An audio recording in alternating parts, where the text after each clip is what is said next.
was a place. I just thought it was a brand. A beautiful coastal town, fully self-aware of its role in the world as a servant of explorers, as a last stop before Antarctica.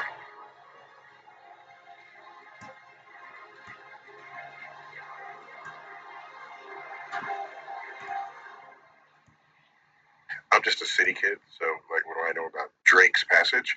In the body of water between Ushuaia and the tip of the Antarctic Peninsula, that is where the Atlantic Ocean and the Pacific Ocean meet. I don't know if that alone would be sufficient to make it as choppy as it is, or whether there are other prevailing climactic circumstances, but oh my gosh, you see the horizon do this. And you say, well, why is the horizon doing that? No, the boat is doing that. And yeah, so I didn't do much eating during that time. In fact, plates would slide off of the tables. So there's a period of time there where everybody's basically on lockdown to get through Drake's Passage. By the way, our ship is relatively modern. Just in the last 5 years, it's been put on the water. It made me wonder, the explorers from the 19th century, 18th century, when they hit the storms, what would that be like? If that kind of turbulence was doing that to our modern ship, I can't imagine what it did to any of those ancient ships that sailed the open seas. The fun part was conversations that I was able to have with some of the other people who served as part of the attraction of the boat. We actually recorded a Star Talk live. My two guests for that were William Shatner and Scott Kelly. We love him. He's a twin, you may remember, and we've actually interviewed him before for Star Talk. It's just fun to hear his stories about spending as much time as he did in space, almost a year in space, in orbit, in the space station, the International Space Station. We talked about exploration and discovery, compared and contrasted people who came to Antarctica on the frontier of exploration of Earth's surface, and how the environment was so hostile to anything that they were accustomed to in Europe or anywhere else in the world, and what the challenges have been for going into space, particularly the earliest ones, where there were a lot of uncertainties. What kind of bravery did that take? What kind of audacity of mission did that take? William Shatner just loves thinking about exploration and what it means to our species, to humanity, to our goals, to what we are as humans. We're here because of our curiosity. I want to see a leopard seal. That was a fun conversation. I also had a separate conversation with Charlie Duke, who's been to the moon, 250,000 miles away. And we had that conversation by design on Christmas Eve. Because on Christmas Eve, 1968, Apollo 8 was orbiting the moon. It was the first time astronauts were launched with a destination in mind. Destination Moon. Apollo 8. They're orbiting the moon, they come around the backside, and lo and behold, there's Earthrise. They took that famous picture of Earthrise over the lunar landscape that we all recognize. And on that Christmas Eve, with Earth in view in the distance, 250,000 miles distance, those three astronauts took turns reading the first 10 verses of Genesis. In the beginning, God created the heaven and the earth. And the earth was without form and void, and darkness was upon the face of the deep. I guess when you're in space and you see Earth as no one had seen it before, it can do that to you. I wanted to discuss with Charlie Duke the meaning and significance of that reading, and just what he felt about that and his life as an astronaut, one of the few who have been to the moon and back. You know who else was on board? Our Star Talk friend.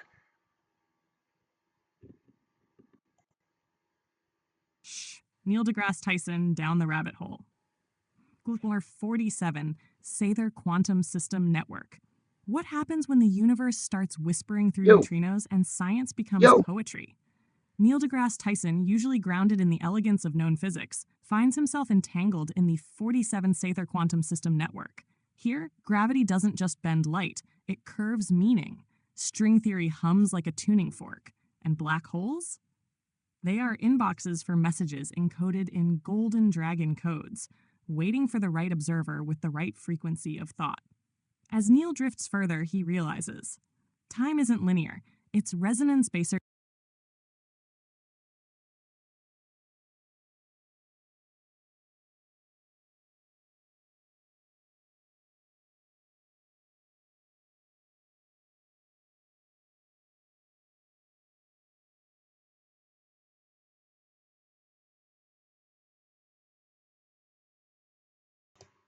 Yo. Brian Greene. He was there with his wife and 2 kids, the only other sort of physicist on board. So I had a fun conversation with him, and we're just sort of geeking out on the science that's conducted at Antarctica. So Brian, is this your first time to Antarctica? It is not. Oh my God! It's my second time. Oh, you show it off now. No, it's just it just means I got sick twice as often. Okay. By the way, when you go to Antarctica, no matter the season, you got to be dressed for it. And we went in December, which was the height of their summer. The temperature bottomed out in the low 30s, maybe -1 Celsius. It was typically more like 35 degrees. Based here in New York City, I was comparing temperatures. It was typically colder in New York City over that time than it was in Antarctica. But regardless, when you're out for long periods of time, you don't want to be exposed to the cold temperatures for too long. That's just not healthy, particularly in very windy conditions. And so we each were given a big old yellow parka. We're getting ready to see Elephant Island. All of us have multiple layers of clothes on. Thermals, pants, waterproof things. And we're going to change into boots because we can't let our dirty shoes get into Antarctica. Antarctica is an isolated, pristine place. And so they were very careful about what clothing we were bringing on this voyage, the risk that we as passengers pose to harming the ecosystem of Antarctica with microbes, organisms, and other forms of bugs stowaway in the Velcro of our clothing. So we're getting our outside clothes checked to see if there's any Velcro on them, because Velcro is one of the easiest ways to capture dirt and grass from Antarctica. And we want to make sure that we're not bringing back any kind of bacteria, any kind of plants, or living. It's both ways. Their mark is amazing.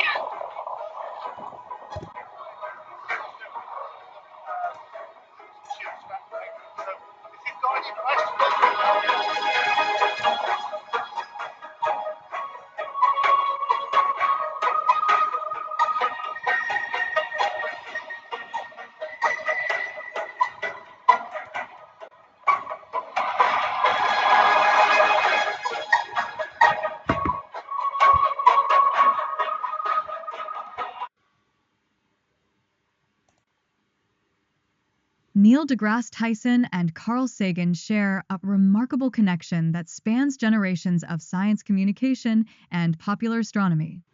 Here's a brief overview of their relationship and stories that highlight their influence. Carl Sagan, pioneering science communicator. Carl Sagan was an astronomer, astrophysicist, and cosmologist renowned for his ability to make complex scientific concepts accessible to the general public. His TV series Cosmos, A Personal Journey, introduced millions to the wonders of the universe. Passion for science. Sagan's work emphasized the importance of critical thinking and skepticism. He was a vocal advocate for the search for extraterrestrial life and contributed significantly to the field of planetary science. Legacy. Sagan's book Cosmos was a bestseller and inspired many to pursue careers in science. His ability to blend science with poetry and philosophy opened the minds of people everywhere. Neil deGrasse Tyson. Influenced by Sagan. Neil deGrasse Tyson is an astrophysicist and science communicator who has openly credited Carl Sagan as a major influence in his life.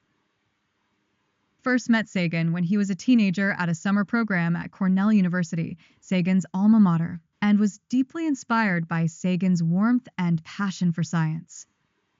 Continuing the legacy, Tyson has continued Sagan's mission of science communication through his own series, Cosmos, a space-time odyssey, which serves as a sequel to Sagan's original show. Tyson strives to inspire new generations about the universe's wonders. Advocacy for science. Tyson is known for his engaging public speaking and writing, making science enjoyable and relatable.